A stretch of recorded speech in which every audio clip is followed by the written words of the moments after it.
Themes were adapted from Christian liturgy and dramatized for performance in front of churches and in the yards of inns.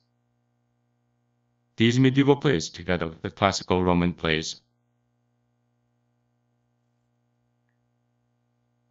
by Plautus c.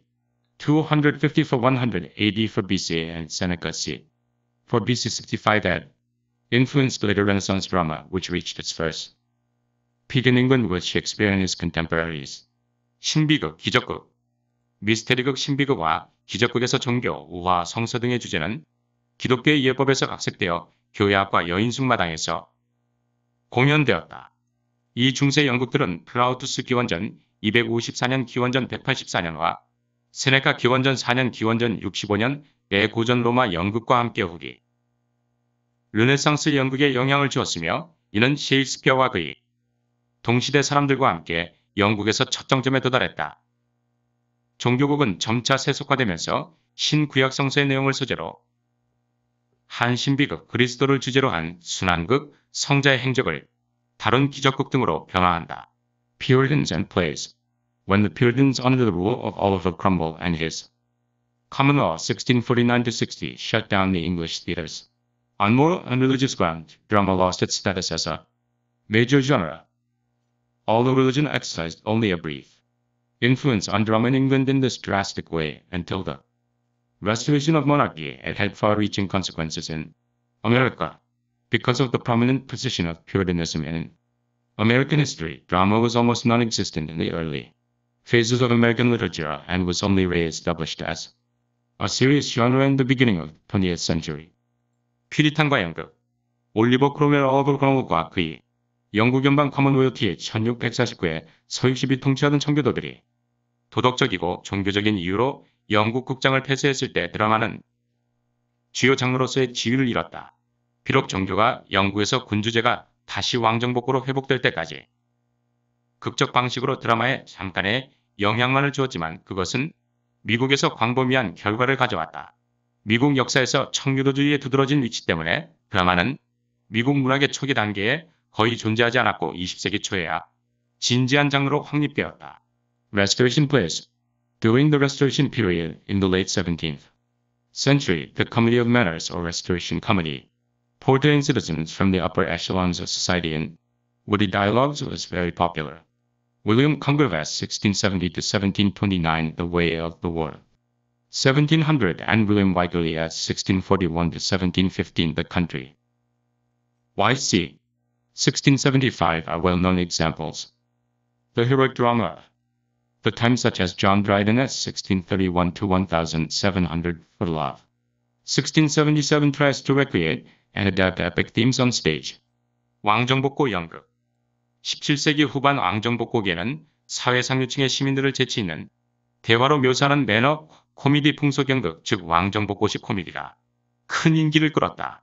윌리엄 콩그리브 1670년 1729년의 세상만사와 윌리엄 위철리 1641년 1715년의 컨트리 와이프 1675년경과 잘 알려진 예이다. 존 드라이든 1631-1700에 1677과 같은 당시에 영웅적인 드라마는 무대에서 서사시적인 주제를 재현하고 적응하려고 한다.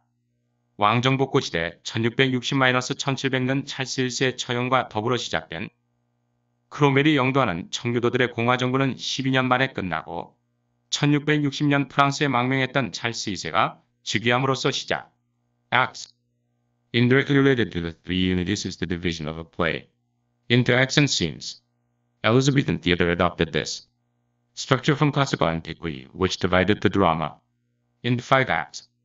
In the 19th century, the number of acts in a play was reduced to 4, and in the 20th century, generally to 3. With the help of act and scene changes, the setting, time, and action of a play can be altered, thereby allowing the traditional unity of place, time, and action to be maintained within a scene or an act. 마각. 3일치 시간, 장소, 행동과 간접적으로 관련된 것은 연극을 마각, 과장면 씬으로 나누는 것이다. 엘리자베스 2세 극장은 고전적 고대로부터 이 구조를 채택하여 극을 5막으로 나누었다. 19세기에는 연극의 막의 개수가 4개로 줄었고 20세기에는 일반적으로 3개의 막으로 줄어들었다. 행위와 장면 변화의 도움으로 연극의 설정, 시간, 행동이 바뀔 수 있기 때문에 장소, 시간, 행동의 전통적인 통일성이 장면이나 막이 구분 안에서 유지될 수 있다. Greek Amphitheater. The open-air structure of the classical Greek amphitheater included a Swiss-called orchestra in the center of the theater, and a stage building or scheme. The seating was arranged in semicircles around the orchestra. The actors could move between the scene and the orchestra, while the chorus was positioned between the audience and the actors. In classical Greek drama, a mask was worn by every character or person, a term which can be traced back to the word persona, meaning mask. 그리스 원형 극장. 고전적인 그리스 원형 극장의 야외 구조는 극장의 중앙에 있는 오케스트라라고 불리는 공간과 무대 건물 스케네스킨을 포함한다. 좌석은 오케스트라 주위에 반원형으로 배치되었다. 코러스가 관객과 배우 사이에 배치되는 동안 배우들은 스케네와 오케스트라 사이를 이동할 수 있었다. 고전 그리스 드라마에서 가면은 모든 등장인물 또는 person에 위에 쓰였는데 이는 가면을 의미하는 페르소나 퍼소나에서 유래된 용어이다. 스킨 Elizabethan Theater. Elizabethan theater differs strongly from its classical precursors. A Greek theater could hold up to 15,000 spectators, while an Elizabethan theater like the Globe could only contain a maximum of 2,000 people. The Globe Theatre in London was an octagonal building which had an uncovered courtyard with cheap seats. The more expensive seats were situated on 3 floors in covered balconies that surrounded the inner courtyard. The stage stretched out into the courtyard on its lowest level, but also included an upper level, which was directly adjacent to the balconies. 엘리자베스 시대 극장. 엘리자베스 시대 극장은 고전적인 전래의 극장 구조와는 크게 다르다. 그리스 극장은 최대만 5,000명의 관객을 수용할 수 있는 반면 글로브 같은 엘리자베스 극장은 최대 2,000명만을 수용할 수 있었다. 런던의 글로브 극장은 팔각형의 건물로 바닥이 드러나지 않은 안들과 값싼 좌석이 있었다. 더 비싼 좌석은 안들을 둘러싸고 있는 덮개 발코니에 있는 3층에 위치해 있었다. 이 무대는 가장 낮은 층에서 안들로 뻗어나갔지만 발코니에 바로 인접한 상층부도 포함되어 있었다. Globe Theatre. Transvestites. In Elizabethan theatre, women ran from the stage, thus leaving all female roles to be played by young men. At times this led to complicated situations in comedies as in Shakespeare's As You Like It, c. 1599, where female characters played by men suddenly dress up as men. Crossdressing. This tradition of casting men as women continued until the 17th century and was only abolished in Restoration. Drama. 복장도착 트랜스베스티스. 엘리자베스 여왕 시대의 연극에서는 여성들이 출연인 무대에서 금지되었고 따라서 모든 여성 역할들은 젊은 남성들에 의해 연기될 수 있게 되었다. 셰익스피어의 좋으실 대로 1599년경에서처럼 코미디에서도 복잡한 상황이 벌어지기도 했는데 이때 갑자기 남자 주인공들이 남자로 분장한다. 남자들을 여자로 캐스팅하는 이러한 전통은 17세기까지 계속되었고 왕정복고 드라마의 가사에 폐지되었다. The Drawing Room Comedy. The plot of the Drawing Room Comedy is an extreme example of the fusion of proscenium stage and realistic drama of that time. The play is staged in an almost authentic reconstruction of a drawing room and closely follows the 3 unities of place, time, and action as in Oscar Wilde's 1850-1900, The Importance of the Earnest, 1895. This tradition is continued in the 20th century as for example in Eugene O'Neill's 1888-1953 Long Days. Journey into Night Sea, 1941, published 1956, which is also designed for drawing room setting. 응접실 코미디. 응접실 코미디의 줄거리는 당시 프로시니엄 안무대과 리얼리티 드라마가 융합된 극단적인 사례다. 이 연극은 거의 진정한 응접실의 재구성으로 상연되며 오스카 와일드의 1854년, 1900년 진지함의 중요성에서와 같이 장소, 시간, 행동이 3일치 원칙을 밀접하게 따르고 있다. 이 전통은 예를 들어 유진 오닐 1888년 1953년의 밤으로 얘긴 여로시 1941년경 1956년 출판에서 20세기에도 계속되었다. 이것은 또한 응접 실연극 배경으로 설계되었다. Expressionism. In drama, expressionism is characterized by heavy, exaggerated makeup, costumes, and settings. Elmer Rice says. 1892-1967, The Adding Machine, 1923 is an American example of the departure from the realist naturalist theater. Rice uses expressionist elements to point out the estrangement of American city life, which is dominated by the alienating effect of an increasingly industrialized environment. 표현주의. 드라마에서 표현주의는 무겁고 과장된 화장, 의상 설정이 특징이다. 엘머 라이스 1892년, 1967년 계산기 대 아링. 머신 1923은 리얼리스트 자연주의 극장에서 출발한 미국의 사례이다. 라이스는 표현주의적인 요소를 사용하여 점점 더 산업화된 환경의 소외 효과에 의해 지배되는 미국 도시 생활의 소외를 지적한다. The Theater of the Absurd. It is interesting that expressionist theater and the theater of the absurd both return to simple, abstract scenery and props.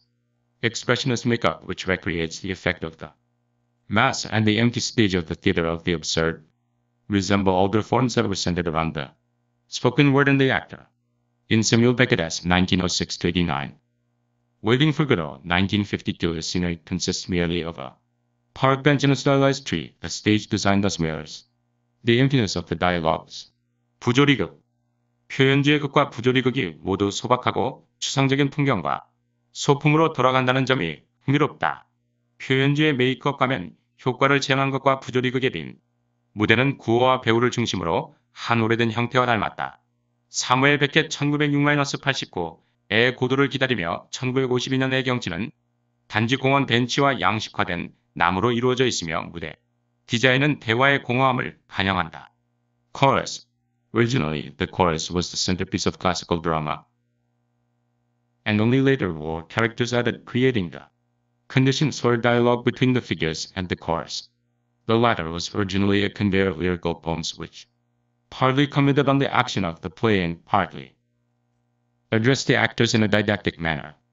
The choir had a special status in Elizabethan theater too, filling time gaps and informing the audience about new situations, as in Shakespeare's 1564-1616 Henry v.C. 1600. 코러스.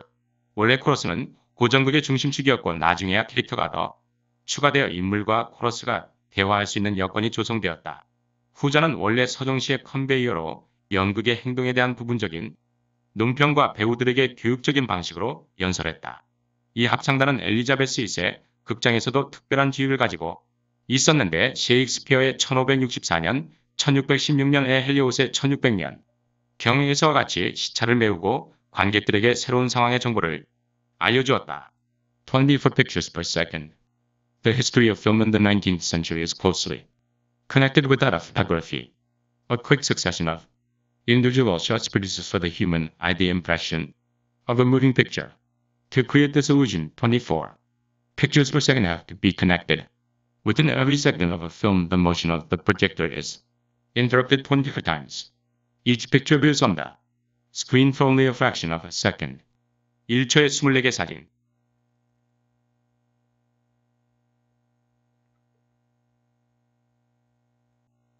19세기 영화의 역사는 사진과 밀접한 관련이 있다.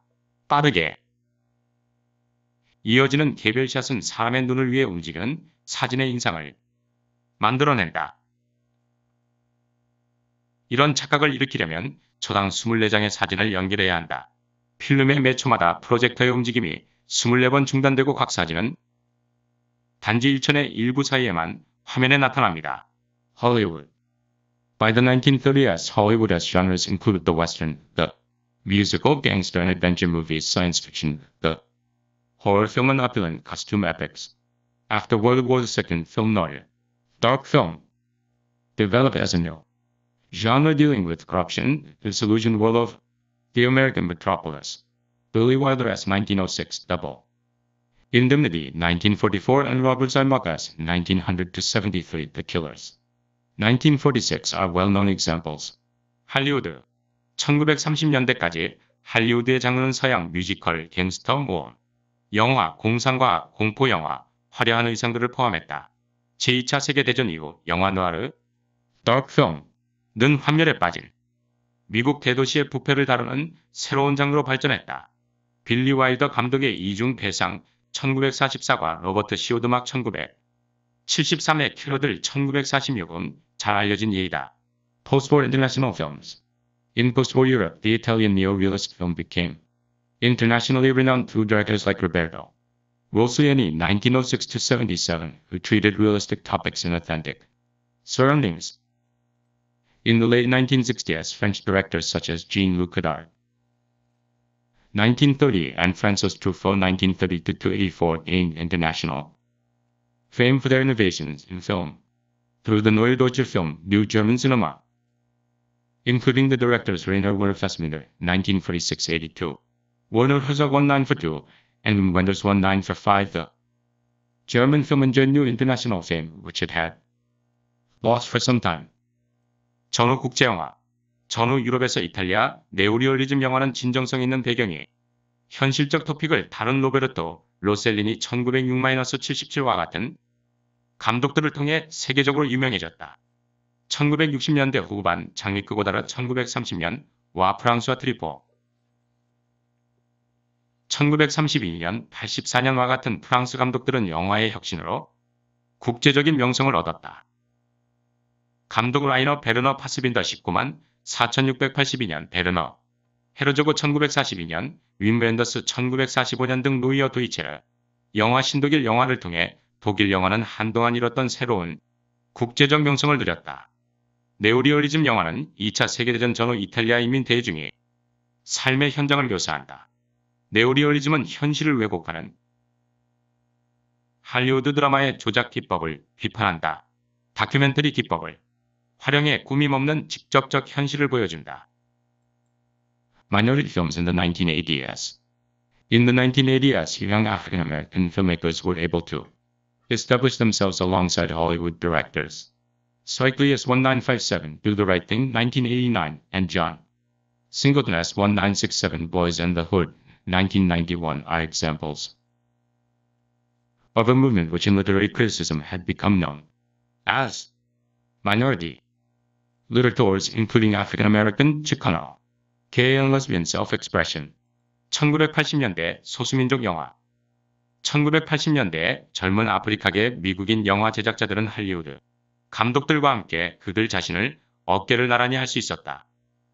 스파이크 리의 1957년 옳은 일을 하라, 1989년 와존, 싱글턴의 1967년 소년과 불량배, 1991년 문학 비평에서 아프리카계 미국인 시카고 게이 레즈비언 자기 표현을 포함한 소수자 문학으로 알려졌던 운동의 이다.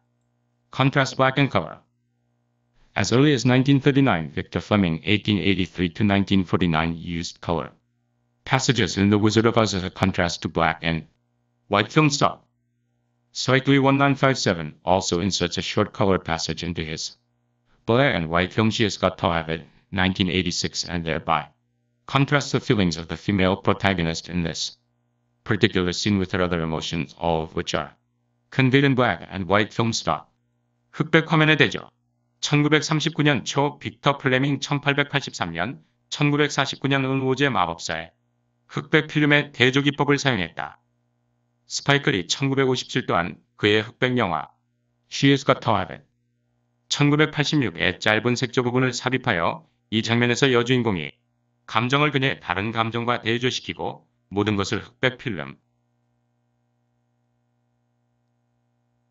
스톡으로 전달한다.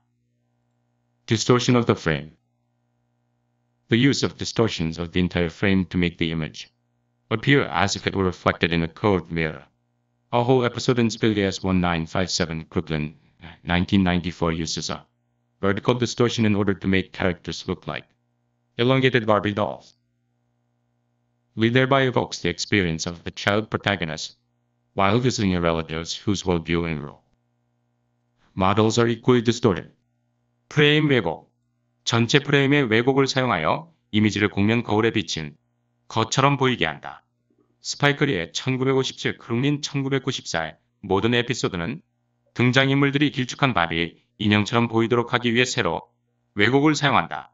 이어 스파이크 리는 세계관과 롤모델이 똑같이 왜곡된 친인척을 찾아가는 아역 주인공의 경험을 환기시킨다.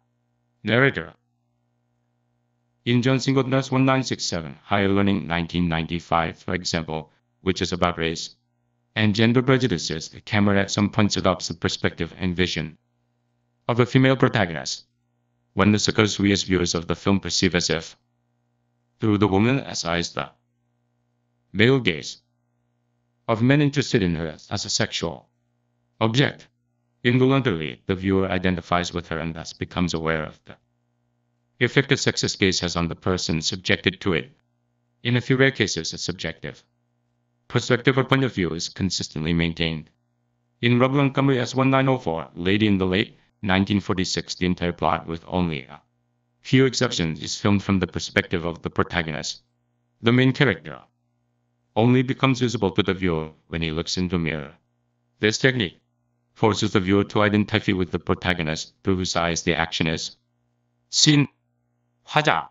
예를 들어 인종과 성편견에 관한 존 싱글턴의 1967 고등 학습 1995에서 카메라는 어떤 시점에서 여성 주인공의 관점과 비전을 채택한다. 이런 일이 일어날 때 우리는 영화의 시청자로서 마치 여성의 눈을 통해 그녀에게 관심이 있는 남성들의 남성적인 시선을 성적 대상으로 인식하게 된다. 본의 아니게 시청자는 그녀와 동일시하여 성차별적 시선이 대상자에게 미치는 영향을 인식하게 된다. 드문 경우이긴 하지만 주관적인 관점이나 관점이 일관되게 유지된다.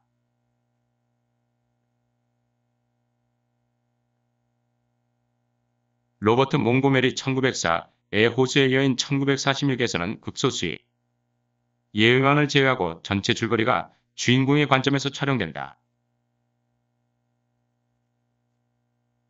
주인공은 거울을 볼 때만 시청자가 볼 수 있게 된다. 이 기술은 보는 사람이 그 행동을 보는 사람의 눈을 통해 주인공과 동일시 하도록 강요한다. Editing montage. Editing is one of the major cinematic techniques which have contributed to the flexibility of the medium.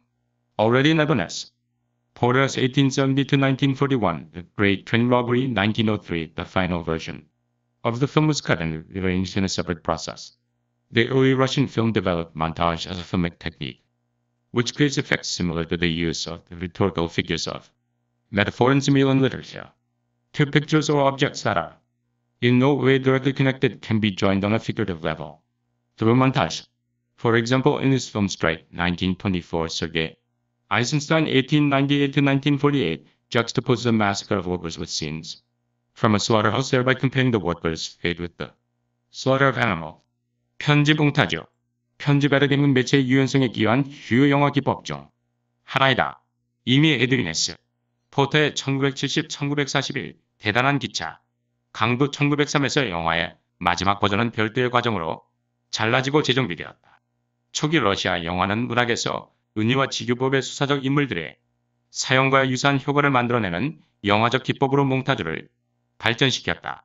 몽타주는 직접 연결되지 않은 두 개의 그림 또는 개체를 몽타주를 통해 형상 수준에서 결합시킨다.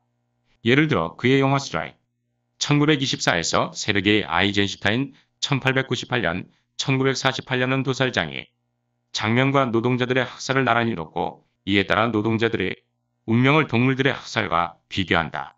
Temporal Dimension.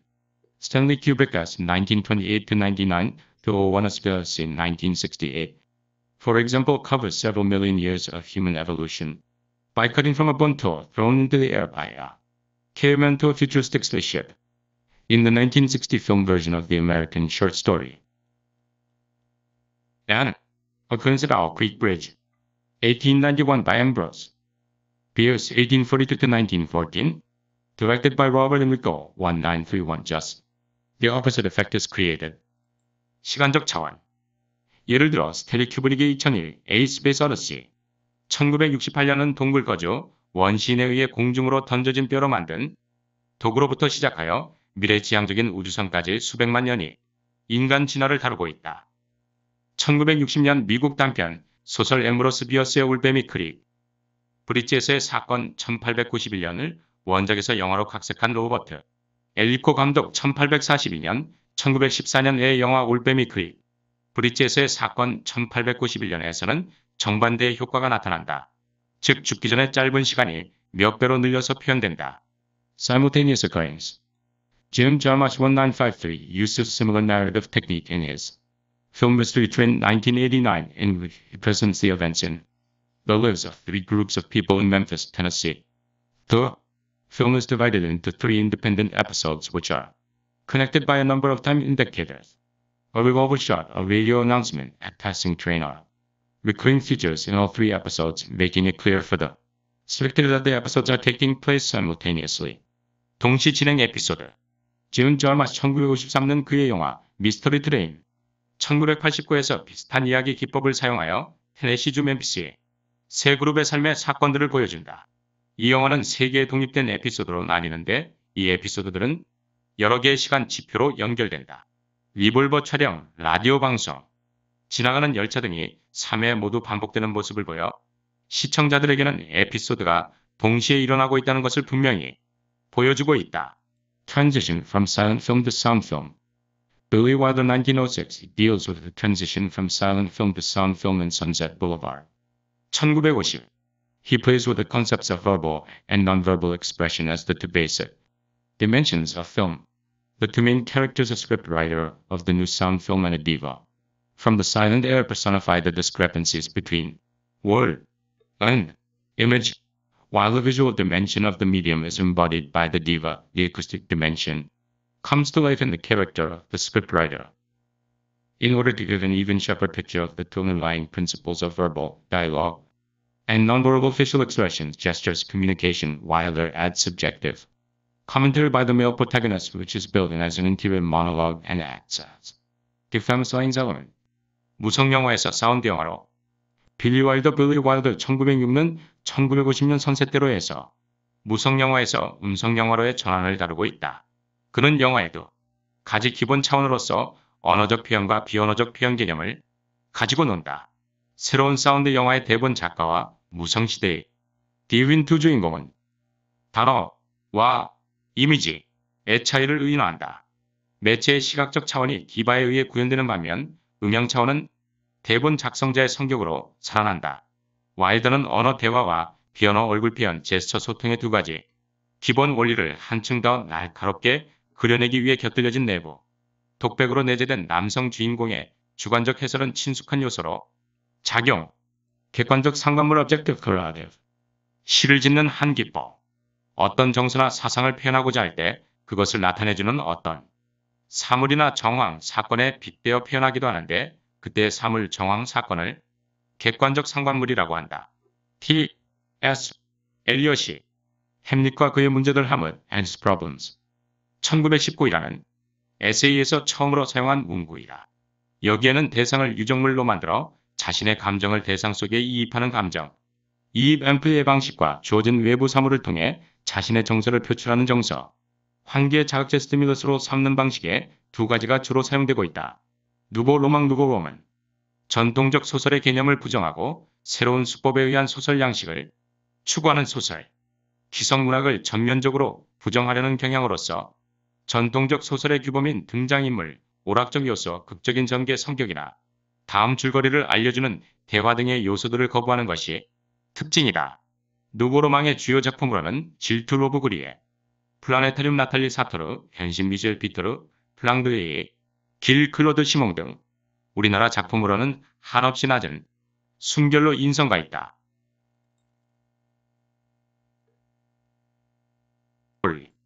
표면적인 의미와 이면적인 의미를 갖고 있는 모든 이야기 또는 이 같은 이중 의미를 지닌 이야기를 통해 말하고자 하는 바를 드러내는 방법을 뜻한다. 동물들을 등장시켜 동물의 세계를 그리고 있는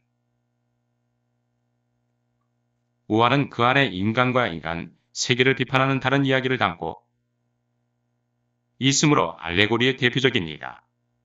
알레고리의 방법은 검열 등의 탄압을 피해 대상을 비판하고자 하는 정치적인 의도를 갖고 있는 문학 작품에서 많이 활용된다. 피카레스크 소설 퓨어스 노버 16세기에서 17세기 초반까지 에스파냐에서 유행한 문학 양식의 하나로 악한 소설이나 건달 소설이라고도 부름.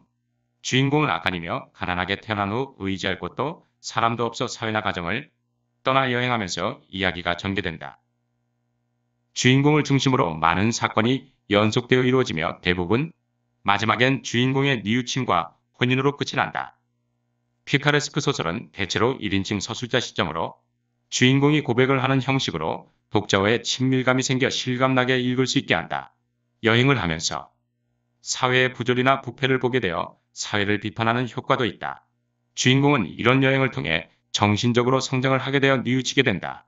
피카레스크 소설은 대개 사랑을 주제로 하기보다는 현실에 초점을 둔다. 주요 작품 구스만 데 알파라체, 알레만, 방랑자의 본보기, 대학당의 거울, 돈 파블로스의 거짓, 생애, 케베드 등 하드보일드 헐보일 1930년을 전후하여 미국 문학에 등장한 새로운 사실주의 수법. 원래 계란을 완숙하다 라는 뜻의 형용사이지만 문학 용어로는 비정냉옥이란 뜻으로 사용되었다. 하드보일드 수법은 테마나 사건을 형용사를 가급적 피하여 무감정이 냉혹한 자세로 또는 도덕적 판단을 전면적으로 거부한 비개인적인 시점에서 묘사하는 것을 말한다. 이 수법은 특히 추리소설에서 추리보다는 행동에 중점을 두는 하나의 유형으로서 하드보일드파를 낳게 하였다.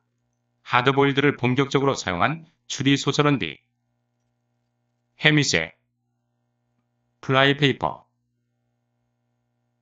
라고 하며 박겨도 알, 챈들러 J, C, 가드너 등이 활약하였다. 헤밋은 이 밖에 몰타 엠의 유령의 열쇠, 그림자 없는 사나이 등을 내어 하드보일드파 탐정 소설의 제1인자로 인정받았다. 반어 알리와 역설 패러독. 반어는 그 표현이 사용된 상황과 관련지어 생각해야 한다. 어떤 사람이 당신은 참 멋져요 라고 말했다면 그것은 표현과는 다른 속뜻을 담고 있을 가능성이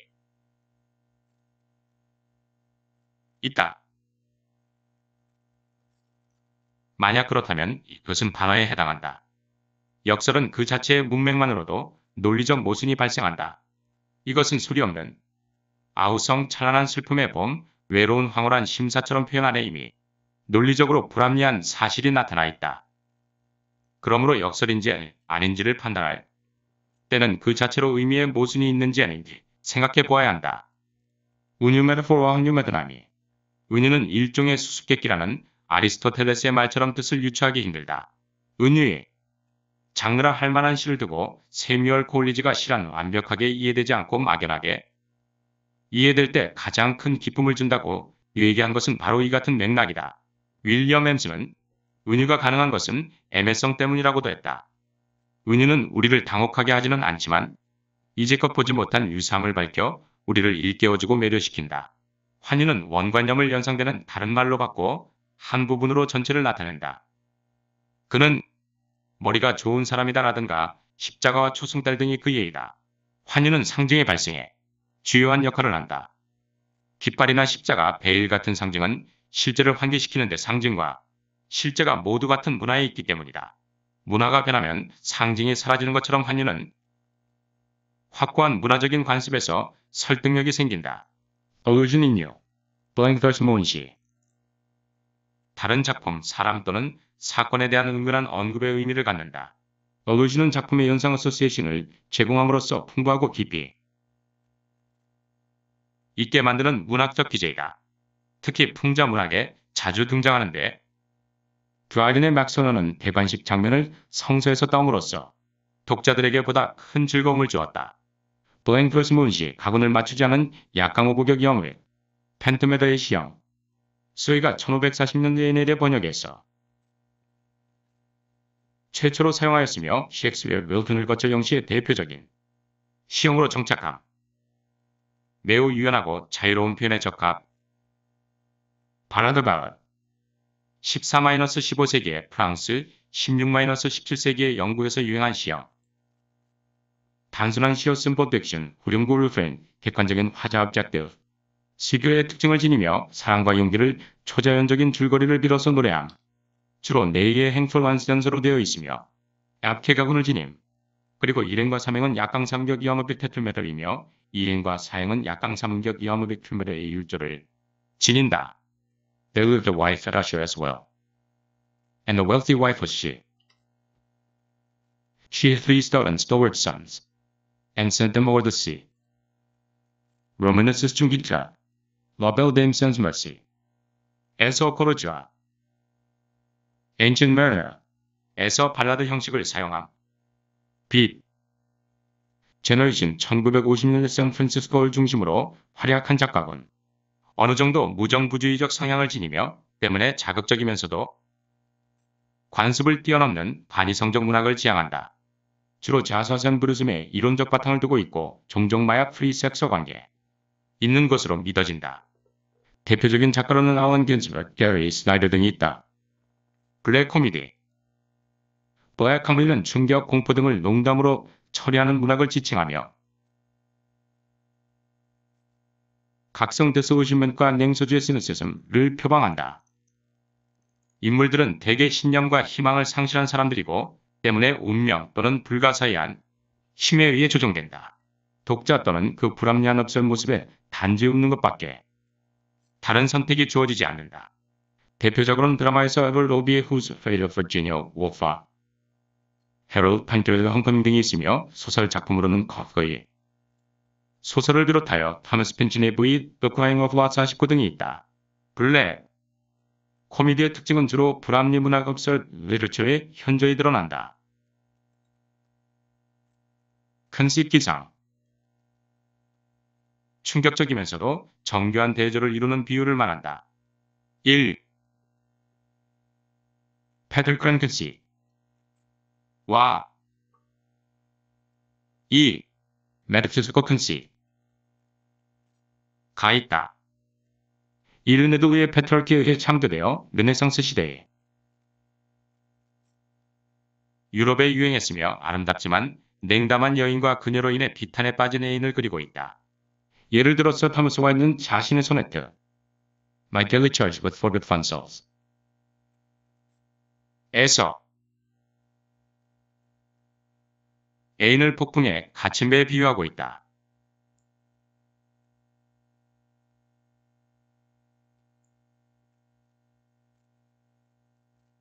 이는 17세기 형이상학파 시인들 특기단에 의해 발전되었다. Dr. 존슨은 그의 시를 일종의 브릿지의 일지디스코리의 컨코스 어울리지 않은 이미지들의 결합이며 이질적인 현상에서 초자연적인 유추를 발견하는 것이다. 그 시에서는 가장 이질적인 사상들이 폭력적으로 결합되어 있다. 라고 비난하였다. 하지만 모더니즘에 이르러 C 는 오히려 시의 중요한 기법 중 하나로 여겨진다. 특히 T. S. 엘리어튼 단을 일컬어 사상을 장미 향기처럼 느낄 수 있는 통합된 감수성 Unified Sensibility의 소유자라 하였다. 메타피지컬 컨시드의 일반적 특성은 다음과 같다. 1구어체 문법의 왜곡과 축약된 구문 3패러독스의 사용 4들마다 모노로그 오카르빔의 사상 6. 추론과 분석에 의존한 의미의 파악 등 메타피지컬 스쿨의 대표적 신으로 앤드루 마르웨어, 조지 허버트, 헨리 번 등이 있다. 차양 듀은 프랑스의 철학자 ዣ크 데르리에 의해 만들어진 조어 이는 흔히 차양으로 번역되며 beautiful와 beautiful을 결합한 단어이다. 데위드는 언어의 의미를 신봉하는 기존이 러그신드스름스에 반대하여 의미 본질, 구조 등의 중심은 존재하지 않으며 단지 기호 간의 관계에 따라 무한히 연장되고 끊임없이 유동하는 의미의 흔적만이 존재 비존재할 뿐이라고 주장한다. 이는 모더니즘의 모토인 기호, 의미의 수직적 관계를 부정하고 기호의 수평적인 인식들을 인식론의 출발점으로 설정한다. 기표의 밖에는 어떠한 기도 존재하지 않는다. 데리더의 인식론은 해체주의 디컨스트럭션의 시작을 알리는 서막이었으며 20세기 후반의 문화를 설명하는 모든 철학의 기반으로 자리잡게 된다. 에피트미신의 프라톨렌션 에피트미신의는 결혼 축가를 의미하는 그리스어 원래 신방의 밖에서 불려지는 노래를 말한다. 에드문 스펜서의 결혼 자축가가 가장 유명하며 시드니 등이 자축시도 이에 속한다. 파털 MC는 스펜서가 만들어낸 용어이며 1596년 이웃의 결혼을 축하하기 위해 쓰여졌다. 신방 앞에서 부르는 배우자의 노래의 의미이다. 더 퓨지티브 소주파 1920년대 초기 밴더버그 대학을 중심으로 결성된 시인, 비평가의 그룹 더 퓨지티브라는 잡지를 통해 활동을 하였다. 앨런 틸, 존 코랜섬, 로버트 펜원 등이 구성원이며 보수적이고 산업사회에 반대하는 성향을 지녔다. 모더니즘의 산실이라는 점에서 매우 중요한 단체이다. 그의 진업인 존재의 대사슬, 하마시 성격대람. 이 개념은 약 이후로 18세기 알렉산더 포페에 이르기까지 견지되어 온 세계관을 설명하는 중심 개념이다. 즉 존재하는 모든 것은 신에 의해 창조되었으며 질서와 본질적인 계층 하이라르키를 형성한다는 것이다.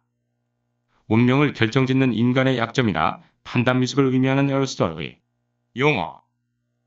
비극적 주인공은 악이나 도덕적 결함이 아닌 자신의 실수에 의해 불행을 겪어야 한다는 것이 그의 이론이다. 예를 들어 에디푸스는 자신의 무지로 인해 아버지를 살해한다. 주로 질투, 무지, 야망, 탐욕 등이 이에 속한다. 헤블만 세거니즘 캐닝 매튜 어너가 커처라는 알기 1869에서 발전시킨 개념.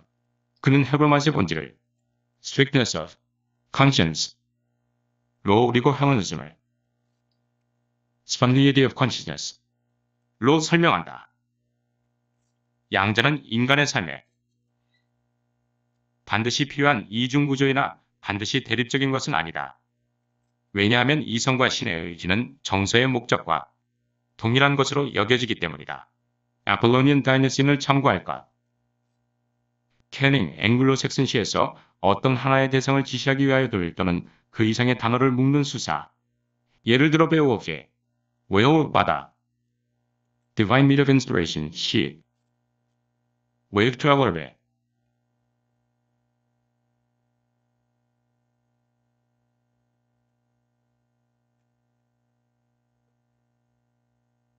와 같은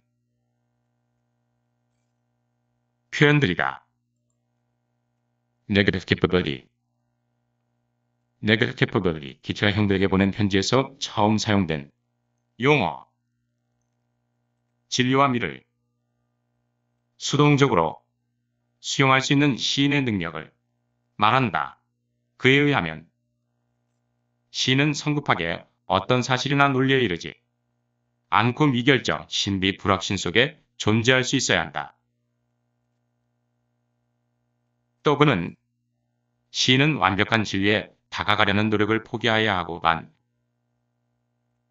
지식 함나워지의 상태에 남아있는 법을 배워야 한다.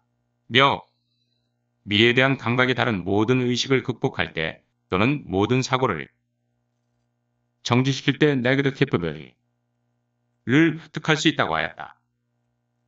그 용어는 현재 시인의 객관성, 즉 강렬하고 고양된 자각의 상태에서 자신에게 다가오는 모든 것을 수용하는 태도를 의미한다. 월즈워드의 Wise Possibility, T.S. 엘리엇의 Impersonal Theory 등과 비슷한 개념이다. 옥타바 리마 파랭시체 모순어법, 오타바 리마 아브케 가군을 지닌 약강 옹벽의 파랭시로 된 이태리 스탠자를 부르는 용어, 보커치오가 창시자로 여겨짐, 서정시와 담론시에 적합하며 스펜서 밀턴, 기츠, 바이런 등이 사용한 바 있음. 악시모란, 이질적이고 모순된 속성을 효과적으로 연결시키는 수사. 역설 패러독스와 비슷하나 역설이 전문장 스테이먼 속에서 의미의 전환이 이루어지는 반면 악시모란은 구문 프레즈 내에서 전이된다는 점에서 차이가 있다. 예를 들어 dark, dark by light, cold, heat, thunder silence 등의 표현을 살펴보라. 주로 후기 르네상스에 유행하였으나 지금도 중요한 수사학 중의 하나이다. 제왕원시 세네카 비극, 라임로여, 개루한 구조를 갖는 칠행 스탠자스 단서를 말한다.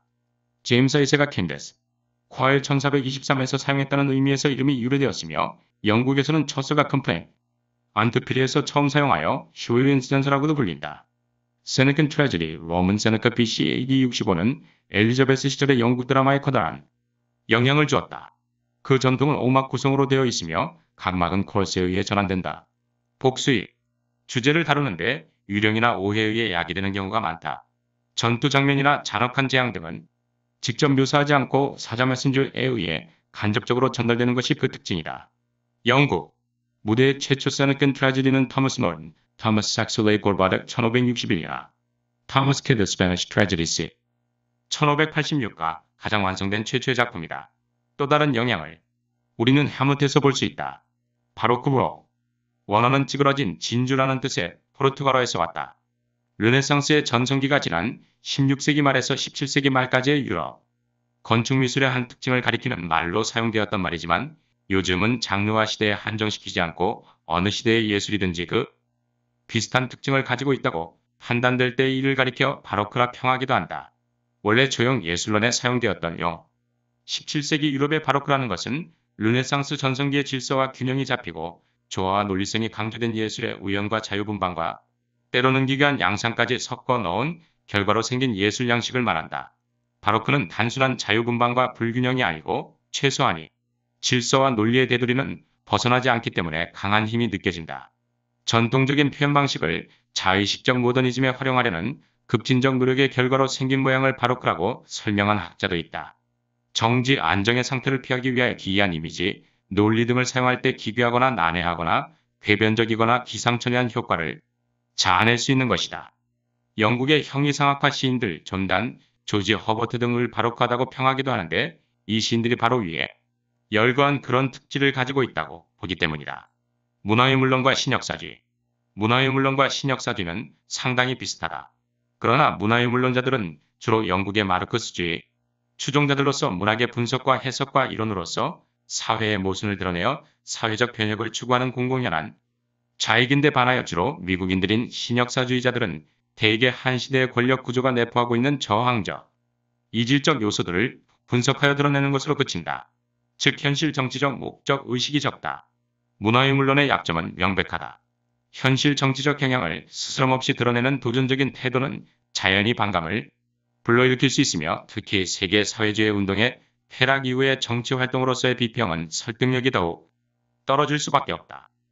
또한 마르크스 이전의 문학에 대한 유물론적 해석은 시대착오적이기가 쉬우며 본질론과 보편성을 부정하면서도 마르크스주의만은 시공을 초월하여 모든 사회, 모든 문학에 절대적으로 오류 없이 적용될 수 있다는 주장은 악성 집단 중심주의이다. 더욱이 유물론적 해석에 특별히 어울리는 시대나 문학, 작품을 반복적으로 선택하여 다루는 경향이나 미리 정하여 있는 이론의 틀에 넣어 다름으로 결론이 변한 논의를 귀 따갑게 해버리는 경향이 있다. 신역사주의. 신역사주의에서는 하나의 텍스트로서 다른 모든 텍스트들 당시의 역사, 철학, 문헌뿐 아니라 자질구레한 기록들은 물론 그림과 풍속까지 합하여 과서로 대등한 지위에서 유동적으로 뒤섞이고 있다. 문학은 특별히 우수한 텍스트, 이른바 정전의 지위를 가지는 텍스트가 아니다. 제 아무리 셰익스피어라고 해도 당대의 많은 텍스트들 중에 하나일 뿐이다. 그러므로 한 문학 작품이 한 시대를 관료하는 통합적 시대의 정신을 대표한다든가 구현한다고 할 수 없다. 불변하는 인간성이라는 본질이 있다고 보지 않으므로 그것의 한 표현인 한 시대의 정신이라는 것도 있지 않으며 더더구나 문학이 그것을 가장 우수하게 구현하는 것으로 보는 것은 큰 오류라고 주장한다. 신역사주의자들은 유크리틱들보다도 더 분석적으로 텍스트를 읽으며 기호론자들보다 더 예리하게 모든 텍스트에서 어떤 사실에 대한 징조나 흔적이나 표시를 찾아내려고 하며 해체론자보다 더 철저하게 텍스트의 틈새나 단절을 발견하려고 했습니다. 다시 말하면 그들은 마르크스주의로부터 사회 경제적 세력의 문화, 결정력을 배우는 한편 뉴크리티시즘, 기호론, 해체론의 분석적 방법을 차용한 것이다. 어울림 주제와 문체의 일치 득고름.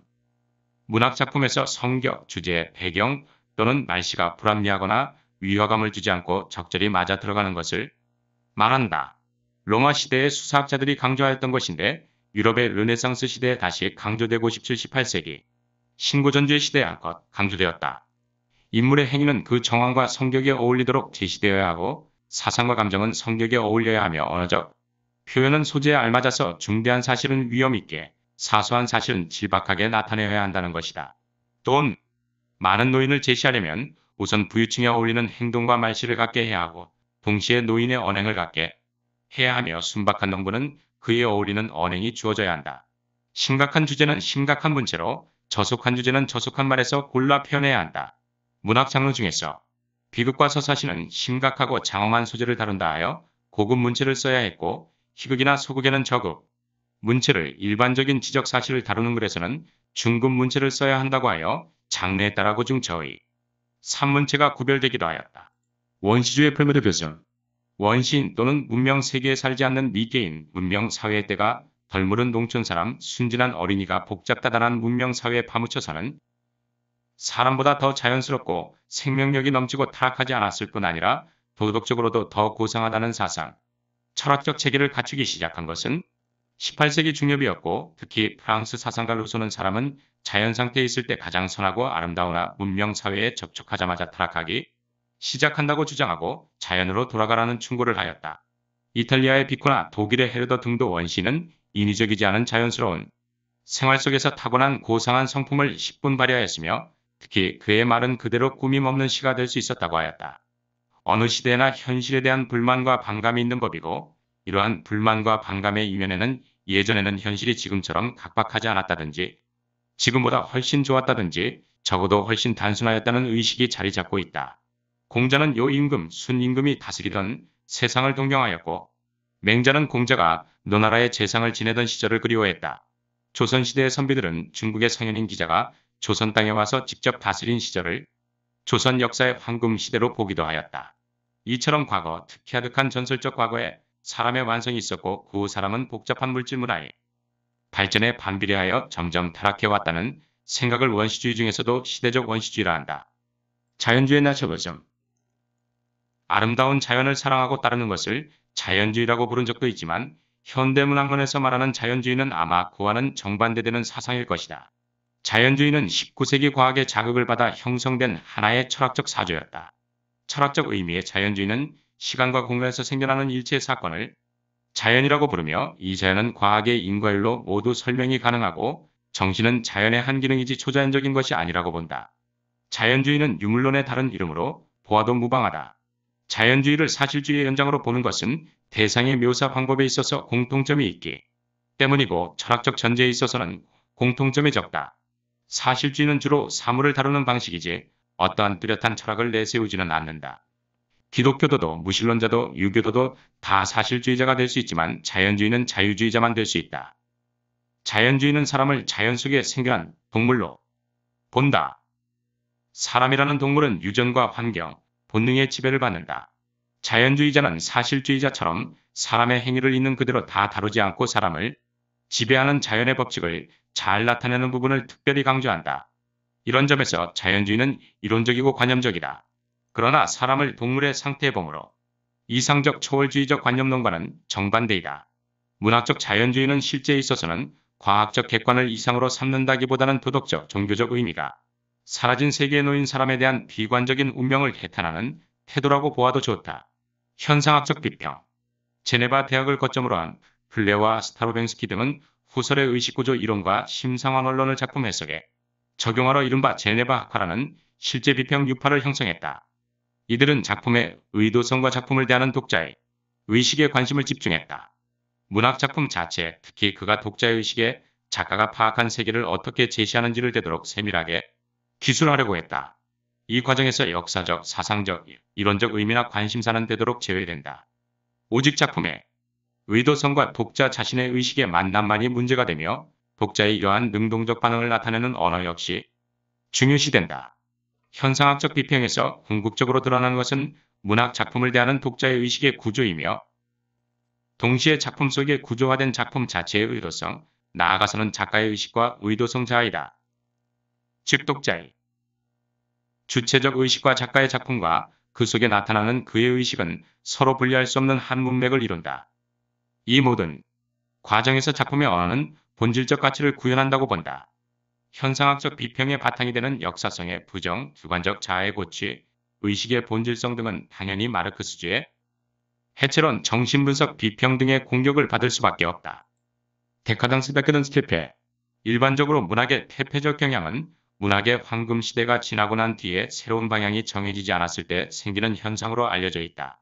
서양 고대 문학사에 있어서는 그리스 문학의 황금기가 사라지고 난 기원전 3세기에서 기원 후 1세기경의 헬레니즘 시대의 문학 또는 아우구스투스 황제 사후 기원 1세기 이후의 로마 문학을 퇴폐한 문학이라고 하는데, 그 이유는 당시의 문인들이 전 시대의 높은 경지에 도달할 수 없음을 의식하고 무력감을 느끼면서 문학의 일면적인 효과를 과장되게 추구하거나 조화와 균형을 이룬 독자, 청중을 자극하기 위한 감각적, 선정적 수법 부도덕함을 사용하여 문학의 질이 전반적으로 저하될 뿐 아니라 기괴하고 병적인 경향을 띠었던 까닭이다.